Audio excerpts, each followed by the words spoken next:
여러분, 혹시 이런 전화 받아보신 적 있으신가요? 고객님, 지금 통장이 위험합니다. 돈을 안전하게 옮겨야 합니다. 아버님, 자녀분이 사고를 당했는데 급하게 돈이 필요합니다. 검찰입니다. 수사에 협조하셔야 합니다. 처음 들으면 깜짝 놀라고 순간적으로 머리가 하얘지죠. 바로 이런 게 보이스피싱입니다. 누구나 당할 수 있고 특히 어르신들이 피해를 많이 입는 사기 수법이에요. 오늘은 만약 내가 보이스피싱을 당했을 때 또는 당할 뻔했을 때 어떻게 해야 하는지 하나하나 이야기해 보겠습니다. 먼저 구독과 좋아요 한번 부탁드립니다. 우선 보이스피싱을 당했다는 건 두 가지 경우가 있습니다. 첫째, 전화를 받고 속아서 개인정보나 계좌번호를 알려준 경우. 둘째, 실제로 돈을 송금했거나 현금을 건넨 경우. 이 두 경우 모두 빠른 대처가 생명입니다. 첫 번째 경우부터 말씀드릴게요. 개인정보를 이미 알려줬다. 계좌번호나 카드번호, 주민등록번호까지 건넸다. 이럴 땐 바로 은행 고객센터에 전화를 걸어야 합니다. 혹시 제 계좌에서 빠져나가는 돈이 있나요? 카드가 부정 사용될 위험이 있나요? 하고 확인을 요청해야 합니다. 필요하다면 바로 계좌를 정지시키고 비밀번호를 변경해야 해요. 그리고 카드 역시 재발급을 받는 게 안전합니다. 두 번째 경우, 이미 돈을 보냈다. 이건 더 긴급합니다. 보이스피싱 계좌로 송금했다면 112 경찰청이나 해당 은행 고객센터에 즉시 전화를 해야 합니다. 여기서 중요한 건 시간 싸움이에요. 송금하고 나서 30분, 길어야 몇 시간 안에 신고를 해야 계좌를 지급 정지할 수 있습니다. 즉, 범인이 돈을 빼가기 전에 은행에서 잠궈버리는 거죠. 이 지급정지 제도는 피해자가 신고를 하면 경찰과 금융감독원이 협조해서 계좌를 막는 제도입니다. 그러니 절대 주저하지 말고 바로 전화를 해야 합니다. 그럼 전화는 어디로 하면 될까요?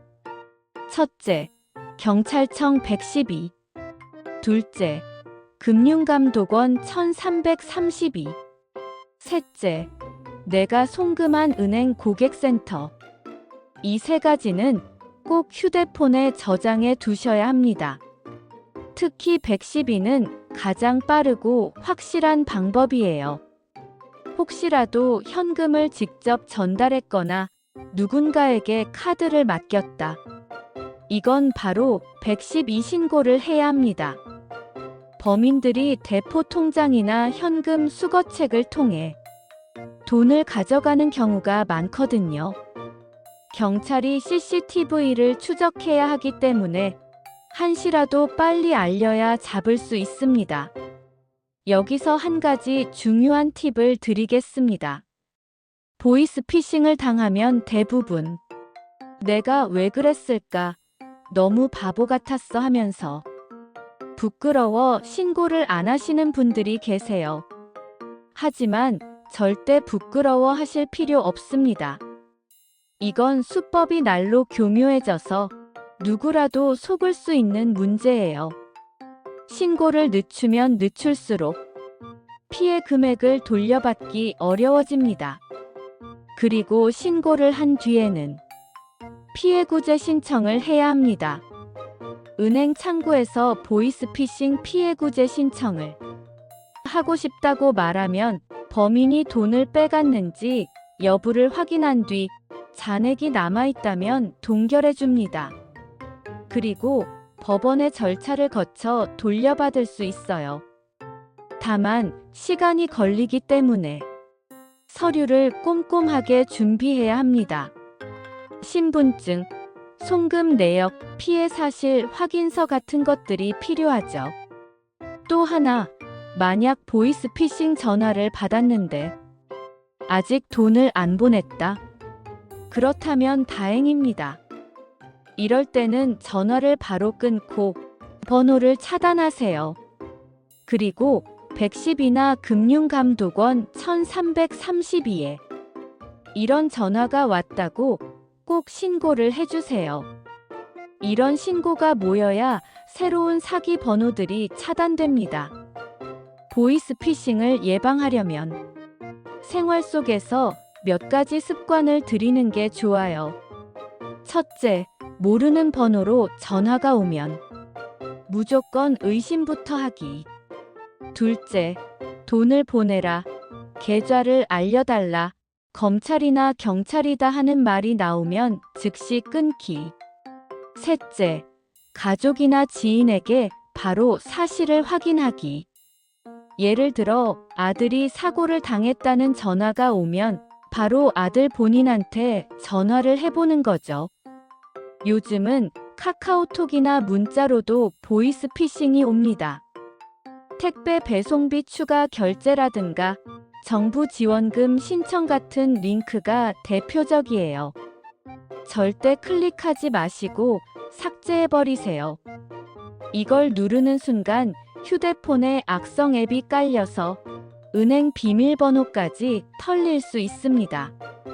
마지막으로 혹시라도 피해를 입으셨다면 꼭 주변에 알리셔야 합니다. 그래야 가족들이 도와줄 수 있고 다른 분들이 똑같이 당하지 않게 막을 수 있어요. 경찰, 은행, 금융감독원 모두 도와주려고 시스템을 갖추고 있으니 혼자 끙끙 앓지 마시고 바로 도움을 요청하시길 바랍니다. 정리하자면 보이스피싱을 당했을 때 조치 방법은 이렇습니다. 첫째, 돈을 보냈다면 112와 은행에 즉시 전화해 지급 정지를 신청한다.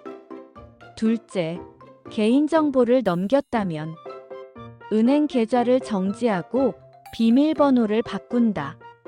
셋째, 피해구제 신청을 해서 돈을 돌려받을 수 있는 절차를 밟는다. 넷째, 앞으로는 모르는 번호와 문자, 링크는 무조건 의심한다. 여러분, 보이스피싱은 누구나 당할 수 있습니다. 그러니 두려워하지 말고 부끄러워하지 말고 즉시 신고하는 것이 가장 중요합니다. 오늘 이야기 들으신 내용을 꼭 기억하시고 혹시 주변 어르신이나 지인께도 알려주세요. 여러분의 소중한 돈, 그리고 마음의 평안, 보이스피싱으로 빼앗기지 않도록 우리가 함께 지켜나가야 합니다.